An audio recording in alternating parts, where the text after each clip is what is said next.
नमस्कार सगळ्यांना. श्री स्वामी समर्थ. आज मी करत होते बटाटा आणि साबुदाण्याची चकली.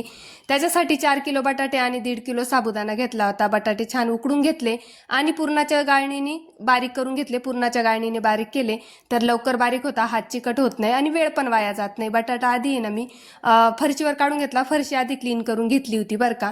आणि मग इकडे खीर करायला घेतली. साबुदाण्याची खीर छान वाफवली गेली ना तर आपला जी चकली असते ती छान येते, तुकडा पडत नाही. इकडे खीर पण मस्त ट्रान्सपरंट होईपर्यंत शिजवून घ्यायची. खीर छान झाल्यानंतर मी चवेनुसार तिखट आणि मीठ टाकलं आणि नंतर बारीक केलेला बटाटा जो आहे तर तो याच्यामध्ये मिक्स करून घेतला. सारण बघा किती छान झालेलं आहे.